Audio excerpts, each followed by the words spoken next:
Brought to you by Vigor, co-powered by Sensodyne and Vimal. ಬಾಯಲ್ಲಿ ಹೇಳಿ ಕೇಸರಿ. ಕೇಂದ್ರ ಸರ್ಕಾರದ ವಿರುದ್ಧ ರಾಜ್ಯ ಕಾಂಗ್ರೆಸ್ ನಾಯಕರು ತೆರಿಗೆ ಸಮರವನ್ನ ಮುಂದುವರೆಸಿದ್ದಾರೆ. ಮೊದಲು ರಾಜ್ಯಕ್ಕೆ ಬರಬೇಕಿರೋ ಹಣ ಬಿಡುಗಡೆ ಮಾಡಿ ಆಮೇಲೆ ಮತ ಕೇಳಲು ಬನ್ನಿ ಅಂತ ಸಿದ್ದರಾಮಯ್ಯ ವಾಗ್ದಾಳಿ ನಡೆಸಿದ್ದಾರೆ. ಈ ಸುದ್ದಿಗಳನ್ನು ನೋಡೋಣ ಬರ ಬಡಿದಾಟ ನ್ಯೂಸ್ ಎಕ್ಸ್‌ಪ್ರೆಸ್ ನಲ್ಲಿ.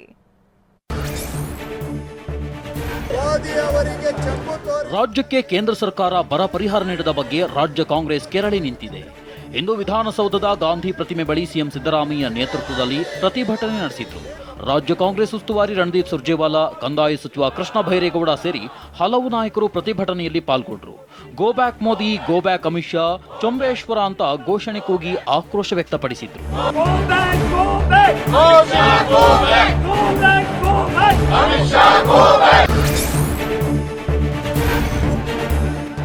ಚುನಾವಣೆ ಹೊತ್ತಲ್ಲಿ ಮಾತ್ರ ಪ್ರಧಾನಿ ಮೋದಿಗೆ ಕರ್ನಾಟಕ ನೆನಪಾಗುತ್ತೆ ಅಂತ ಸಿಎಂ ಸಿದ್ದರಾಮಯ್ಯ ಹೇಳಿದ್ದಾರೆ. ವಿಧಾನಸೌಧದ ಬಳಿ ಮಾತನಾಡಿದ ಸಿಎಂ, ರಾಜ್ಯದಲ್ಲಿ ಪ್ರವಾಹ ಆದಾಗ ಬರಲಿಲ್ಲ, ಬರ ಇದ್ದಾಗ ಬರಲಿಲ್ಲ, ಚುನಾವಣೆ ಹೊತ್ತಲ್ಲಿ ಮತ ಕೇಳೋಕೆ ಅಂತ ಬರ್ತಾರೆ ಅಂತ ಲೇವಡಿ ಮಾಡಿದ್ರು. ಸೊ ಇವತ್ತಿನವರಿಗೆ ಬರ ಪರಿಹಾರಕ್ಕೂ ಕೂಡ ₹1 ಬಿಡುಗಡೆ ಮಾಡಲಿಲ್ಲ. ಅದಕ್ಕೋಸ್ಕರ ಈ ಪ್ರತಿಭಟನೆಯನ್ನು ಮಾಡಿ ಇವರು ಸುಮ್ಮನೆ ಕರ್ನಾಟಕಕ್ಕೆ ಬಂದು, ಯಾಕೆಂದರೆ ನರೇಂದ್ರ ಮೋದಿ ಅವರಿಗೆ ಜ್ಞಾಪಕ ಆಗೋದು ಚುನಾವಣೆ ಸಂದರ್ಭದಲ್ಲಿ ಮಾತ್ರ ಕರ್ನಾಟಕ ಜ್ಞಾಪಕ. ಕರ್ನಾಟಕಕ್ಕೆ ಬರ ಪರಿಹಾರ ಕೊಡದೇ ಇರುವುದಕ್ಕೆ ನರೇಂದ್ರ ಮೋದಿ ಮತ್ತು ನಿರ್ಮಲಾ ಸೀತಾರಾಮನ್ ಇಬ್ಬರೂ ಕಾರಣ ಅಂತ ಸಿಎಂ ಸಿದ್ದರಾಮಯ್ಯ ಹೇಳಿದ್ರು. ಪ್ರತಿಭಟನೆಯಲ್ಲಿ go back Modi, go back Amit Shah ಅಂತಿದ್ದೀವಿ, ಇವತ್ತು ಕೂಡ ಬರ ಪರಿಹಾರಕ್ಕಾಗಿ ಹಣ ಕೊಟ್ಟಿಲ್ಲ ಅಂತ ಕಿಡಿಕಾರಿ. 15ನೇ ಹಣಕಾಸು ಆಯೋಗ 5,495 ಕೋಟಿ ವಿಶೇಷ ಅನುದಾನ ಕೊಡಿ ಅಂತ ಹೇಳ್ತಾರೆ. ಅದು ಕೊಡಲಿಲ್ಲ. ಇದಕ್ಕೆ ಕೊಡದೇ ಇರಲಿಕ್ಕೆ ಕಾರಣ ನಿರ್ಮಲಾ ಸೀತಾರಾಮನ್ ಮತ್ತೆ ನರೇಂದ್ರ ಮೋದಿ ಅವರು. ಅಮಿತ್ ಶಾ ಮೊದಲು ರಾಜ್ಯಕ್ಕೆ ಬರಬೇಕಾದ ಹಣವನ್ನ ಬಿಡುಗಡೆ ಮಾಡಿ ಆಮೇಲೆ ಕರ್ನಾಟಕಕ್ಕೆ ಬನ್ನಿ ಅಂತ ಸಿಎಂ ಸಿದ್ದರಾಮಯ್ಯ ಹೇಳಿದ್ದಾರೆ. ಪ್ರತಿಭಟನೆ ವೇಳೆ ಮಾತನಾಡಿದ ಅವರು, ನೀವು ಬರ ಪರಿಹಾರ ಕೊಡಲಿಲ್ಲ ಅಂದ್ರೆ ರಾಜ್ಯದಲ್ಲಿ ವೋಟ್ ಕೇಳಲು ಯಾವುದೇ ಹಕ್ಕಿಲ್ಲ ಎಂದರು. ಇವತ್ತು ಅಮಿತ್ ಶಾ ಅವರು ಬರ್ತಾ ಇದ್ದಾರೆ, ದುಡ್ಡು ಬಿಡುಗಡೆ ಮಾಡಿ ಬರಲಿ. ನಾನು ಅವರಿಗೆ ಒತ್ತಾಯ ಮಾಡ್ತೇನೆ, ಅಮಿತ್ ಶಾ ಅವರೇ ಮೀಟಿಂಗ್ ಮಾಡಿ 18,171 ಕೋಟಿ ರೂಪಾಯಿಗಳನ್ನ ಕೊಟ್ಟು ಆಮೇಲೆ ಬರ್ರಿ ಕರ್ನಾಟಕಕ್ಕೆ. ಬರ ಪರಿಹಾರ ನೀಡದ ಕೇಂದ್ರದ ವಿರುದ್ಧ ಸಿದ್ದರಾಮಯ್ಯ ಗುಡುಗಿದ್ದಾರೆ. ಬರ ಪರಿಹಾರಕ್ಕಾಗಿ ಸೆಪ್ಟೆಂಬರ್ 22ಕ್ಕೆ ಮೆಮೊರೆಂಡಂ ಕೊಟ್ಟಿದ್ದೇವೆ. ಕೇಂದ್ರದ ತಂಡ 4 ದಿನ ಬಂದು ಪರಿಶೀಲನೆ ಮಾಡಿ ವರದಿ ಕೊಟ್ಟಿದೆ. ಆದರೂ ಕೇಂದ್ರದವರು ರಾಜ್ಯಕ್ಕೆ ಬರ ಪರಿಹಾರ ನೀಡಲಿಲ್ಲ ಅಂತ ಸಿಎಂ ಸಿದ್ದರಾಮಯ್ಯ ಹೇಳಿದ್ದಾರೆ. 22ನೇ ತಾರೀಕು ಮೆಮೊರಾಂಡಮ್ ಅನ್ನು ಕೊಟ್ಟಿದ್ದೀವಿ. ಅದಾದಮೇಲೆ ಕೇಂದ್ರದ ತಂಡ ಬಂದು ಇಲ್ಲಿ ಪರಿಶೀಲನೆಯನ್ನು ಮಾಡಿ 4 ದಿನಗಳ ಕಾಲ ಪರಿಶೀಲನೆ ಮಾಡಿ ಕೇಂದ್ರ ಸರ್ಕಾರಕ್ಕೆ ವರದಿಯನ್ನು ಕೊಟ್ಟಿದ್ದಾರೆ. ನಮಗೆ ಬರಬೇಕಾದ ಬರ ಪರಿಹಾರ ಹಣವನ್ನ ಮೊದಲು ಕೊಡಿ, ಪರಿಹಾರ ಕೊಡದಿದ್ರೆ ನಿಮಗೆ ಮತ ಕೇಳೋ ಹಕ್ಕಿಲ್ಲ ಅಂತ ಕಂದಾಯ ಸಚಿವ ಕೃಷ್ಣ ಬೈರೇಗೌಡ ಹೇಳಿದ್ರು. ಪ್ರತಿಭಟನಾ ಸ್ಥಳದಲ್ಲಿ ಮಾತನಾಡಿದ ಅವರು, ನ್ಯಾಯ ಧರ್ಮ ಅನ್ನೋದು ನಿಮಗಿದ್ರೆ ತಕ್ಷಣವೇ ಕರ್ನಾಟಕ ರೈತರಿಗೆ ಹಣ ನೀಡಿ. ಇಷ್ಟು ದಿನ ನಾವು ಅವಮಾನ ಅನುಭವಿಸಿದ್ದೇವೆ, ನಮ್ಮ ಮೇಲೆ ಸುಳ್ಳು ಆರೋಪ ಮಾಡಿದ್ದಾರೆ, ನಾವು ಮನವಿಯನ್ನೇ ಕೊಟ್ಟಿಲ್ಲ, ಮನವಿ ಸರಿಯಿಲ್ಲ ಅಂದ್ರು ಅಂತ ಗುಡುಗಿದ್ರು. ಈ ಹೋರಾಟವನ್ನ ಕಾನೂನಾತ್ಮಕವಾಗಿ ಮಾಡಲಿಕ್ಕೆ ತೀರ್ಮಾನ ಮಾಡಿದ್ರಿಂದ ಸುಪ್ರೀಂ ಕೋರ್ಟ್ ಮಧ್ಯಪ್ರವೇಶದಿಂದ ನಮ್ಮ ರಾಜ್ಯಕ್ಕೆ, ನಮ್ಮ ರೈತರಿಗೆ ನ್ಯಾಯ ಸಿಗುವಂತ ಹೊಸ್ತಿಲಲ್ಲಿ ನಾವು ಬಂದು ನಿಂತಿದ್ದೇವೆ ಅಂತ ಹೇಳಲಿಕ್ಕೆ ನನಗೆ ಸಂತೋಷ ಆಗ್ತಾ ಇದೆ. ಬಿಜೆಪಿ ವಿರುದ್ಧ ಡಿಸಿಎಂ ಡಿಕೆ ಶಿವಕುಮಾರ್ ಟ್ವೀಟ್ ಮೂಲಕ ವಾಗ್ದಾಳಿ ನಡೆಸಿದ್ರು. ಕೇಂದ್ರದ ಅನ್ಯಾಯ ಕೊನೆಗೊಳ್ಳುವ ಸಮಯ ಬಂದಿದೆ. ಬಿಜೆಪಿ ತೆರಿಗೆ ಆದಾಯದಲ್ಲಿ ಪಾಲು ಕಸಿದುಕೊಂಡಿತ್ತು. ನಮ್ಮ ರಾಜ್ಯದ ಪಾಲನ್ನ ಕೇಂದ್ರ ಕಸಿದುಕೊಂಡಿತ್ತು. ಕರ್ನಾಟಕದ ಪ್ರಗತಿ ಮತ್ತು ಕಲ್ಯಾಣವನ್ನ ಕಸಿದುಕೊಂಡಿತ್ತು. ಆ ಮೂಲಕ ರಾಜ್ಯಕ್ಕೆ ಬಿಜೆಪಿಯಿಂದ ಘೋರ ಅನ್ಯಾಯವಾಗಿದೆ ಅಂತ ಟ್ವೀಟ್ನಲ್ಲಿ ಕುಟುಕಿದ್ದಾರೆ.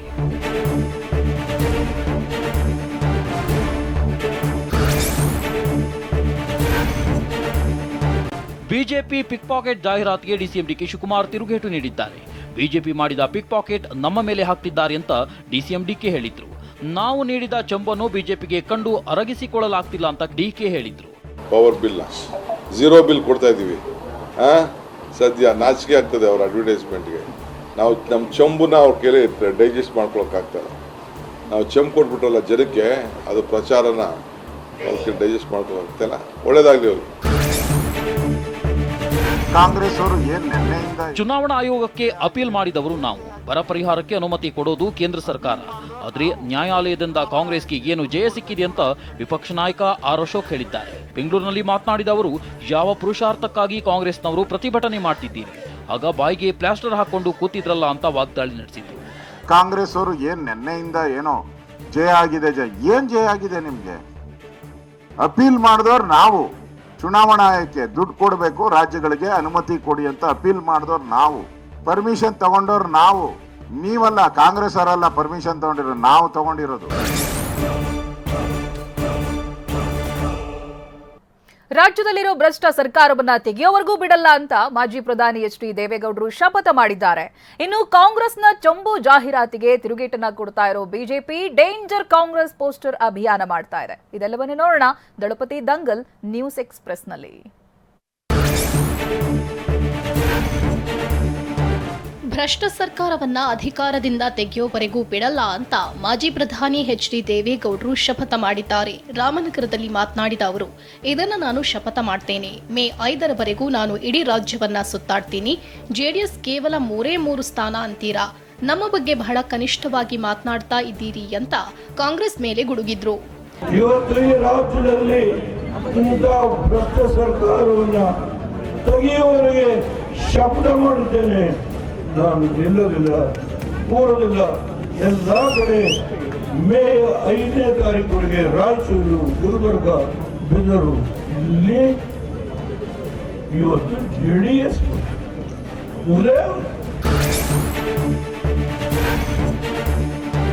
ಕಾಂಗ್ರೆಸ್ ನಾಯಕರು ಕೇಂದ್ರ ಸರ್ಕಾರದ ವಿರುದ್ಧ ಖಾಲಿ ಚೊಂಬು ತೋರಿಸುತ್ತಿದ್ದಾರೆ. ಆದರೆ ಮೋದಿ ಅಕ್ಷಯ ಪಾತ್ರೆ ಮೂಲಕ 5ನೇ ಸ್ಥಾನಕ್ಕೆ ಬಂದಿದ್ದಾರೆ ಅಂತ ಮಾಜಿ ಪ್ರಧಾನಿ ಎಚ್.ಡಿ. ದೇವೇಗೌಡರು ಹೇಳಿದ್ರು.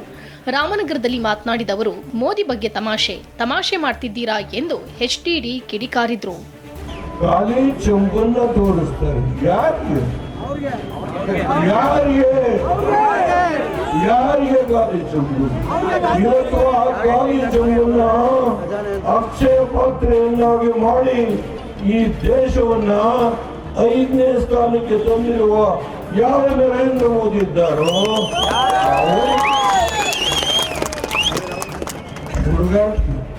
ತಮಾಷೆ.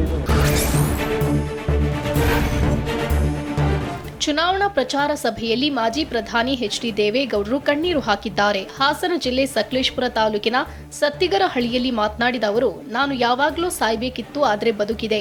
ಕಿಡ್ನಿ ಫೇಲ್ ಆಗಿದ್ದಾಗ ಮಣಿಪಾಲ್ ಆಸ್ಪತ್ರೆಯಲ್ಲಿ ನನ್ನ ಬದುಕಿಸಿದ್ರು. ಡಾಕ್ಟರ್ ಸಿ.ಎನ್. ಮಂಜುನಾಥ್, ಡಾಕ್ಟರ್ ಬಲ್ಲಾಳ್ ಸೇರಿ ನನ್ನನ್ನ ಬದುಕಿಸಿದ್ರು ಅಂತ ಹೇಳಿ ಎಚ್.ಡಿ. ಕಣ್ಣೀರು ಹಾಕಿದ್ರು. ನನಗೆ 3 ವರ್ಷ ಕಿಡ್ನಿ ಫೇಲ್ ಆಗಿ ಮಣಿಪಾಲ್ ಆಸ್ಪತ್ರೆಯಲ್ಲಿ ನಡೆಯ ಡಾಕ್ಟರ್ ಮಂಜುನಾಥ್, ನಡೆಯ doctor Malnad, team of doctor 3 ವರ್ಷ ಕೆಲಸ ಮಾಡಿ. ಮೋದಿ ಮತ್ತೊಮ್ಮೆ ಪ್ರಧಾನಿಯಾಗೋದು 100ಕ್ಕೆ 100ರಷ್ಟು ಸತ್ಯ. ನಿಮ್ಮ ಬದುಕಿಗೆ ಮಾರ್ಗ ಕಲ್ಪಿಸಿ ಕೊನೆ ಉಸಿರು ಬಿಡಬೇಕೆಂಬ ಹಠ ಹೊಂದಿದ್ದೇನೆ ಅಂತ ಮಾಜಿ ಪ್ರಧಾನಿ ಎಚ್.ಡಿ. ದೇವೇಗೌಡರು ಹೇಳಿದ್ದಾರೆ. ಹಾಸನದಲ್ಲಿ ಮಾತನಾಡಿದ ಅವರು, ತಾಯಿ ಹೂ ಕೊಟ್ಟಿತು ಅಂತ ಅರ್ಚಕ ಕೊಟ್ಟಿದ್ದಾರೆ, ಜೇಬಲ್ಲಿದೆ, 2 ವರ್ಷ ಬದುಕಬಹುದು ನಾನು ಅಂತ ಹೇಳಿದ್ರು. 400 ಸೀಟು ಅಂತ ಹೇಳ್ತಾರೆ, ಅವ್ರ ಪ್ರಧಾನಮಂತ್ರಿ ಅವರು 100ಕ್ಕೆ 100 ಕೊಡ್ತಾರೆ. ತಾಯಿ ಹೂ ಕೊಡ್ತು ಅಂತ ಹೇಳಿ ಯಾರೋ ಅರ್ಚಕರು ಕೊಟ್ಟರು, ಇಟ್ಕೊಂಡಿದ್ದೀನಿ. ಇನ್ನೊಂದು 8 ವರ್ಷ ಬದುಕಬಹುದು. ನಾನು ಏನ್ ಮಾಡಬೇಕು ಅನ್ನೋದು ದಿನ ನಿತ್ಯ ಈ ತಲೆ ಒಳಗೆ ಯೋಚನೆ ಮಾಡಿ.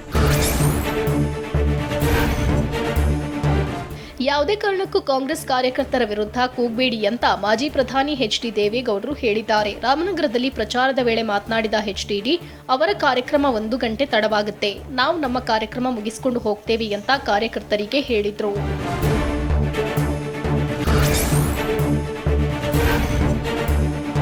ಬಿಜೆಪಿ ವಿರುದ್ಧ ಚೊಂಬಿನ ಜಾಹೀರಾತಿನ ಮೂಲಕ ಸಮರ ಸಾರಿರೋ ಕಾಂಗ್ರೆಸ್ಗೆ ಕೇಸರಿ ಪಡೆಯು ತಿರುಗೇಟು ಕೊಟ್ಟಿದೆ. ಬೆಂಗಳೂರು ಮತ್ತು ಮಂಗಳೂರಿನಲ್ಲಿ ಡೇಂಜರ್ ಕಾಂಗ್ರೆಸ್ ಪೋಸ್ಟರ್ ಅಭಿಯಾನ ಮಾಡಿದ್ರು. ಮಂಗಳೂರು ಉತ್ತರ ಬಿಜೆಪಿ ಶಾಸಕ ಡಾಕ್ಟರ್ ವೈ ಭರತ್ ಶೆಟ್ಟಿ ನೇತೃತ್ವದಲ್ಲಿ ಕಾಂಗ್ರೆಸ್ ವಿರುದ್ಧ ಪೋಸ್ಟರ್ ಕ್ಯಾಂಪೇನ್ ಶುರು ಮಾಡಿದೆ. ರಾಜ್ಯದಲ್ಲಿ ಅರಾಜಕತೆ ಸೃಷ್ಟಿಯಾಗಿದ್ದು ಜಿಹಾದಿ ಶಕ್ತಿಗಳಿಗೆ ಪ್ರೋತ್ಸಾಹ ಕೊಡುವ ಕೆಲಸ ಸಿದ್ದರಾಮಯ್ಯ ಸರ್ಕಾರ ಮಾಡ್ತಿದೆ. ಕಾಂಗ್ರೆಸ್ ಡೇಂಜರ್ ಎಂಬ ಪೋಸ್ಟರ್ ಎಲ್ಲಾ ಕಡೆ ಅಂಟಿಸಲು ಪ್ರಾರಂಭಿಸಿದ್ದೇವೆ ಅಂದ್ರು. ಇವರು ಒಂದು ರೀತಿಯಿಂದ ಜಿಹಾದಿ ಶಕ್ತಿಗಳಿಗೆ ಪ್ರೋತ್ಸಾಹ ಕೊಡುವಂಥ ಕೆಲಸ ಸಿದ್ದರಾಮಯ್ಯ ಸರ್ಕಾರ ಮಾಡ್ತಾ ಇದೆ. ಕಾಂಗ್ರೆಸ್ ಡೇಂಜರ್ ಅನ್ನುವಂಥ ಪೋಸ್ಟರ್ಸನ್ನು ನಾವು ಎಲ್ಲ ಕಡೆ ಹಚ್ಚಲಿಕ್ಕೆ ಸ್ಟಾರ್ಟ್ ಮಾಡಿದ್ದೇವೆ. ರಾಜ್ಯ ಸರ್ಕಾರದ ವಿರುದ್ಧ ಜಿಲ್ಲೆಯಲ್ಲೂ ಬಿಜೆಪಿ ಪೋಸ್ಟರ್ ಅಭಿಯಾನ ಮಾಡ್ತಿದೆ. ಉಡುಪಿ ನಗರದಲ್ಲಿ ಯುವ ಮೋರ್ಚಾದಿಂದ ಪೋಸ್ಟರ್ ಅಭಿಯಾನ ಶುರು ಮಾಡಿದ್ದು, ಸರ್ಕಾರಿ ಸ್ಥಳ, ಸಾರ್ವಜನಿಕ ಸ್ಥಳದಲ್ಲಿ ಪೋಸ್ಟರ್ ಅಂಟಿಸಿ ಪ್ರತಿಭಟನೆ ನಡೆಸಿದ್ರು. ಜನರ ಜೇಬಿಗೆ ಕತ್ತರಿ ಜಾಹೀರಾತಿನ ಪೋಸ್ಟರ್ ಮಾಡಿ ಅಂಟಿಸಿದ ಯುವ ಮೋರ್ಚಾ ಕಾರ್ಯಕರ್ತರು ಕರಾವಳಿ ಬೈಪಾಸ್, ಕೆಎಸ್ಆರ್ಟಿಸಿ ಬಸ್ ನಿಲ್ದಾಣ ನಗರದ ಪ್ರಮುಖ ಜಂಕ್ಷನ್ನಲ್ಲಿ ಅಭಿಯಾನ ನಡೆಸಿದ್ರು.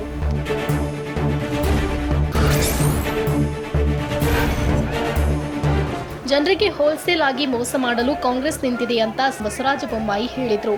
ಗದಗ ಜಿಲ್ಲೆ ಮಾಗಡಿ ಗ್ರಾಮದಲ್ಲಿ ಮಾತನಾಡಿದ ಅವರು, ಮಹಿಳೆಯರಿಗೆ 1 ಲಕ್ಷ ಹಣ ಕೊಡ್ತೇವೆ ಎಂದು ಗ್ಯಾರಂಟಿ ಕಾರ್ಡ್ ಕೊಡ್ತಿದೆ ಅಂತ ಕಿಡಿಕಾರಿದ್ರು.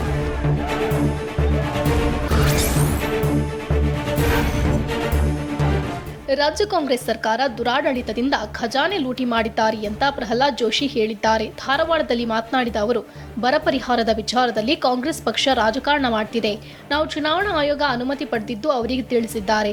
ಎಸ್ಡಿಆರ್ಎಫ್ನಲ್ಲಿ 900 ಕೋಟಿ ಕೊಡಲಾಗಿದೆ. ಕೇಂದ್ರ ಎಲ್ಲಾ ರಾಜ್ಯಗಳಿಗೆ ಒಂದೇ ರೀತಿ ತಕ್ಕಡಿಯಲ್ಲಿ ತೂಗಿ ಪರಿಹಾರ ಕೊಡಬೇಕಾಗುತ್ತೆ ಅಂದರು. ಅಂದರೆ ಇವರ ದುರಾಡಳಿತದಿಂದಾಗಿ ಇವತ್ತು ಇವರು ಖಜಾನೆ ಲೂಟಿ ಮಾಡಿದ್ದಾರೆ, ಪಾಪರ್ ಆಗಿದ್ದಾರೆ. ಹಾಗಾಗಿ ಕೊಡ್ತಾ ಇಲ್ಲ. ಆದರೆ ಭಾರತ ಸರ್ಕಾರ ಎಲ್ಲ ರಾಜ್ಯಗಳನ್ನು ಒಂದೇ ರೀತಿಯಲ್ಲಿ ಒಂದೇ ರೀತಿಯ ತಕ್ಕಡಿಯಲ್ಲಿ ತೂಗಿ ಕೊಡಬೇಕಾಗ್ತದೆ. ನಾವು ಮಾಡ್ತೇವೆ. ನಿರಂಜನ್ ಹಿರೇಮಠ್ ಮನೆಗೆ ಎಚ್.ಕೆ. ಪಾಟೀಲ್ ಭೇಟಿ ನೀಡಿದ್ರು. ಈ ವೇಳೆ ಅವರ ಫೋನ್ನಲ್ಲಿ ನೇಹಾ ತಂದೆ ಜೊತೆ ಮಾತನಾಡಿದ ಸಿಎಂ, ನಾವು ನಿಮ್ಮ ಜೊತೆ ಇರ್ತೀವಿ ಅಂತ ಹೇಳಿದ್ರು. ಬಳಿಕ ಸಿಎಂಗೆ ನಿರಂಜನ್ ಹಿರೇಮಠ್ ಅಭಿನಂದನೆ ಸಲ್ಲಿಸಿದ್ರು.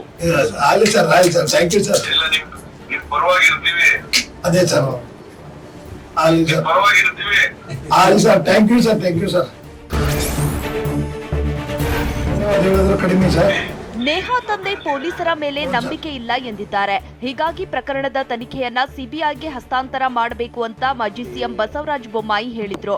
ಹುಬ್ಬಳ್ಳಿಯಲ್ಲಿ ಮಾತನಾಡಿದ ಅವರು, ರಾಜ್ಯದಲ್ಲಿ ಕಾನೂನು ಸುವ್ಯವಸ್ಥೆ ಇಲ್ಲ.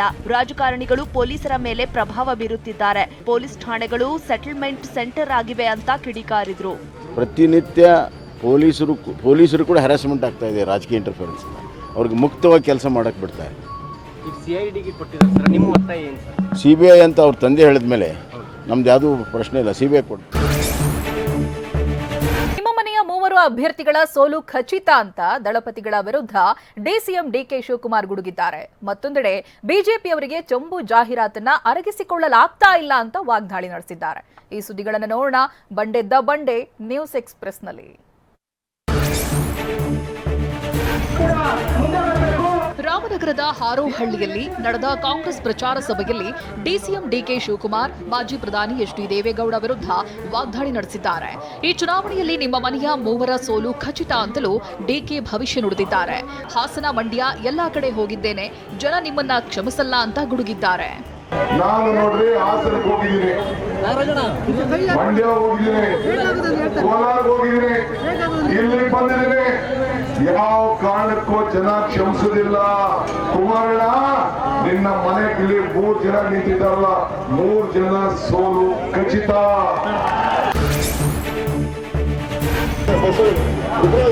ಇನ್ನು ರಾಮನಗರದಲ್ಲಿ ಪ್ರಚಾರ ಭಾಷಣ ವೇಳೆ ತಾವು ಜೈಲು ಪಾಲಾದ ದಿನಗಳನ್ನು ಡಿಕೆ ನೆನೆದಿದ್ದಾರೆ. ನಮ್ಮ ಮನೆ, ನಮ್ಮ ಡ್ರೈವರ್ಗಳ ಮನೆಗಳ ಮೇಲೆಲ್ಲ ರೇಡ್ ಮಾಡಿಸಿದ್ರು, ನನ್ನನ್ನ ಜೈಲಿಗೆ ಕಳಿಸಿದ್ರೆ ನಾವು ನಿಮಗೇನಾದ್ರೂ ಕಾಟ ಕೊಟ್ಟಿದ್ವಾ ಅಂತ ಡಿಕೆ ಪ್ರಶ್ನಿಸಿದ್ದಾರೆ.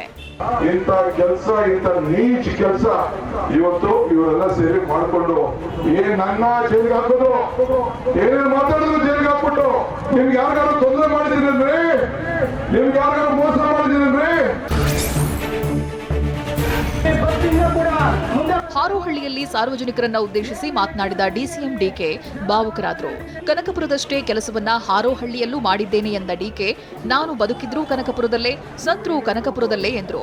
ಬಿಜೆಪಿ ಕಾರ್ಯಕರ್ತರು ನನ್ನ ಮುಖ ನೋಡಿ ವೋಟ್ ಕೊಡಿ ಅಂತ ಕರೆ ಕೊಟ್ರು. ನಿಮ್ಮನ್ನ ಬಿಟ್ಟು ಹೋಗುದಿಲ್ಲ, ಹೊರಗಡೆ ಹೋಗುದಿಲ್ಲ, ನಿಮ್ಮನ್ನ ಮೋಸ ಮಾಡುದಿಲ್ಲ. ನಾನು ಬದುಕಿದ್ದು ಕನಕಪುರ ತಾಲೂಕಲ್ಲಿ, ಸತ್ತು ಕನಕಪುರ ತಾಲೂಕಲ್ಲಿ, ನನ್ನ ಹೆಣ ಕೂಡ ದೊಡ್ಡವರಿಗೆ ಹೋಗ್ತದೆ. ಇದು ತಾವು ಗಮನದಲ್ಲಿ ಇಟ್ಕೊಳ್ಬೇಕು. ಇನ್ನು ಇನ್ನು ಕೊರೋನಾ ಬಂದಾಗ ಎಚ್ಡಿ ದೇವೇಗೌಡರು ಹಾಗೂ ಎಚ್ಡಿ ಕುಮಾರಸ್ವಾಮಿ ಫೋರ್ಟ್ ಕಿಟ್ ಕೊಟ್ರಾ ಅಂತಾನೂ ಡಿಕೆಶಿ ಪ್ರಶ್ನಿಸಿದ್ದಾರೆ. ಅನಿತಾ ಕುಮಾರಸ್ವಾಮಿ ಬಂದು ಏನಾದರೂ ಸಹಾಯ ಮಾಡಿದ್ರಾ? ಕೇಂದ್ರಕ್ಕೆ ಸುರೇಶ್ ಅಂಗಡಿಯವರ ಮೃತದೇಹವನ್ನೇ ತರೋದಕ್ಕಾಗ್ಲಿಲ್ಲ ಅಂತ ಆಕ್ರೋಶ ಹೊರಹಾಕಿದ್ರು. ಸರ್ಕಾರದ ವಿರುದ್ಧ ಬಿಜೆಪಿ ನೀಡಿರುವ ಪಿಕ್ ಪಾಕೆಟ್ ಜಾಹೀರಾತಿಗೆ ಡಿಸಿಎಂ ಡಿಕೆಶಿ ಗರಂ ಆಗಿದ್ದಾರೆ. ಬೆಂಗಳೂರಿನಲ್ಲಿ ಮಾತನಾಡಿ ಬಿಜೆಪಿಯವರು ಮಾಡಿದ ಪಿಕ್ ಪಾಕೆಟ್ ನಮ್ಮ ಮೇಲೆ ಹಾಕ್ತಿದ್ದಾರೆ. ನಾವು ನೀಡಿದ ಚೊಂಬನ್ನ ಬಿಜೆಪಿಯವರಿಗೆ ಅರಗಿಸಿಕೊಳ್ಳಲಾಗ್ತಿಲ್ಲ ಅಂತ ವಾಗ್ದಾಳಿ ನಡೆಸಿದ್ರು. ಝೀರೋ ಬಿಲ್ ಕೊಡ್ತಾ ಇದ್ದೀವಿ. ಸದ್ಯ ನಾಚಿಕೆ ಆಗ್ತದೆ ಅವರ ಅಡ್ವರ್ಟೈಸ್ಮೆಂಟ್ಗೆ. ನಾವು ನಮ್ಮ ಚೊಂಬನ್ನ ಅವ್ರ ಕೈಲಿ ಡೈಜೆಸ್ಟ್ ಮಾಡ್ಕೊಳಕ್ಕಾಗ್ತದೆ. ನಾವು ಚೊಂಬು ಕೊಟ್ಬಿಟ್ರಲ್ಲ ಜನಕ್ಕೆ, ಅದ್ರ ಪ್ರಚಾರನ ಅವ್ರ digest ಮಾಡ್ಕೊಳಕ್ತಲ್ಲ. Brought you by Vigor, co-powered by Sensodyne and Vimal. ಬಾಯಲ್ಲಿ ಹೇಳಿ ಕೇಸರಿ.